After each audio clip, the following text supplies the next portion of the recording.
I mentioned the story of a blogger, right?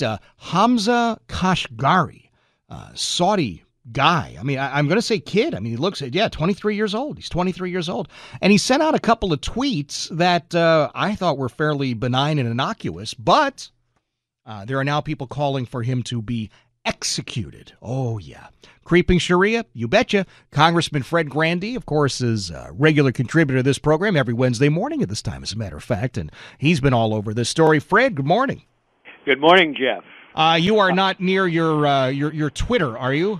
No, actually, I steer clear of Twitter for the reasons that you just began to explain. And let me just say, this Hamza Kashgari story is a chilling is a chilling kind of postscript to the Istanbul process story that I did last week. Because, as you know, the Organization of Islamic Cooperation is attempting to legitimize Sharia blasphemy laws around the world with the aid and support of the Secretary of State right now as they try to figure out how to reconcile the differences between our Constitution and their blasphemy laws, which have just, as you pointed out, captured this kid, Hamza Kashgari, who, from what I can say, was questioning his faith on Twitter and then felt the need that he probably needed to flee to New Zealand. He was arrested in Malaysia. But here's the interesting thing. He was arrested because Saudi Arabia, his country of origin, sent out what they call a red notice. A red notice is an alert to Interpol, the International Criminal Organization, to apprehend an individual. And that's exactly what happened to Hamza Kashgari. Now, what is this if not a Sharia police force? And I say that because Interpol has traditionally been an organization, and I'm quoting now from a source that has always referred to Interpol as an international coordination mechanism for national police authorities that is supposed to, and I emphasize supposed to, quote, respect human rights and free speech and steer clear of religious or political cases. Now, what is this if not a religious case? But what's going to happen to Hamza Kashgari, as you pointed out, is he's going to return to Saudi Arabia, where no less than about 30,000 people have called for the removal of his head, which, of course, is a legitimate form of execution in that country. Right. Now, why should we be so involved in this? This could never happen here. Well, yes and no. And here's the connection that I wanted to bring out.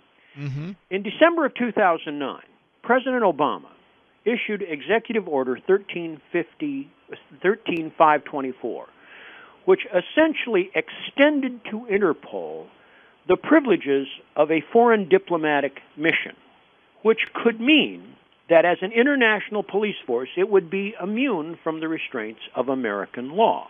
This is 2 years ago. Now, supposing Hamza Kashgari had tried to flee to the United States, Saudi Arabia had put out a red notice.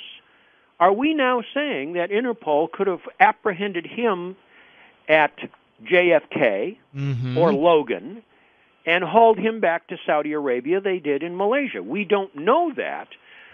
But the latitude the president has just extended to Interpol suggests that that could at least be contested. So it appears that the Istanbul process now has its own international police force to enforce Sharia law. Now, if that doesn't chill you to the bone, I don't know what does.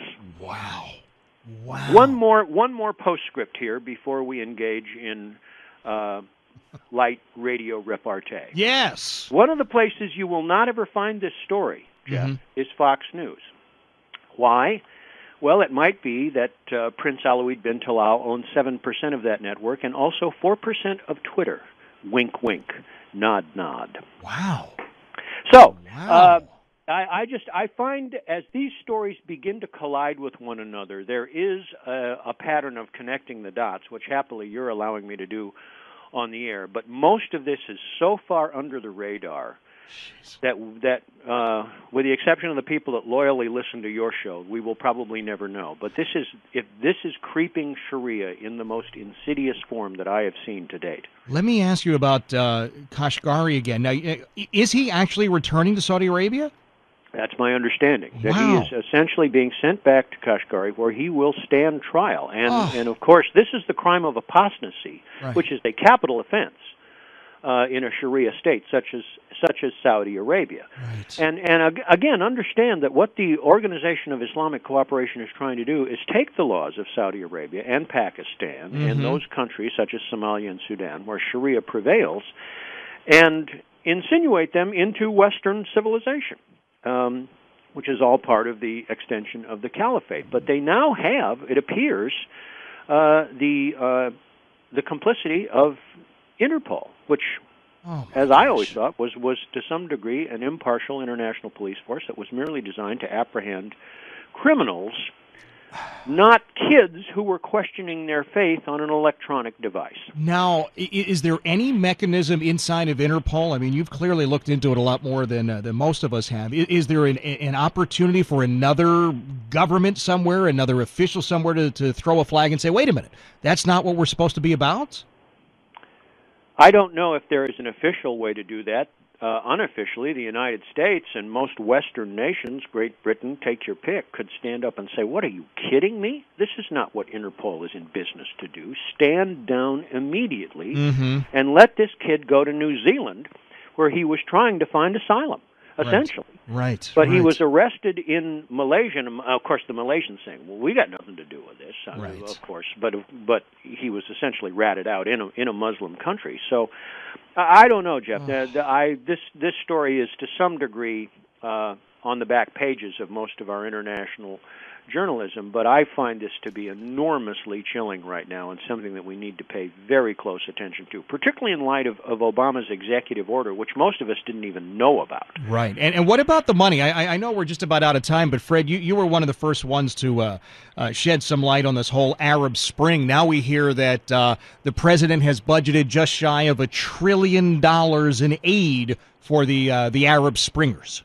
Well, actually, it's $800 million in Mideast development money over and above the $1.5 billion he still wants to give to Egypt, even though they're holding Americans hostage.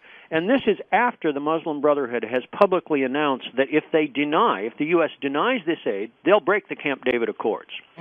So this is extortion, and we apparently are willing to pay the price. Now, if Congress doesn't stand up and say, as happily they have done recently, but need to continue to do, Mr. President, you ain't getting one penny for these guys, then I really think we have bowed down to a Middle Eastern foreign power in a way that doesn't even resemble Obama's deep bow to the Saudi prince a couple of years ago. Incredible. Fred, I appreciate you being here as always, my friend. That is Congressman Fred Grandy, the story of a 23-year-old kid. I mean, he's a kid, for God's sakes. He's a kid. He sends out a tweet and says, basically, I've been a Muslim my whole life, and now I'm wondering if it's exactly what I thought it should be. It's that benign.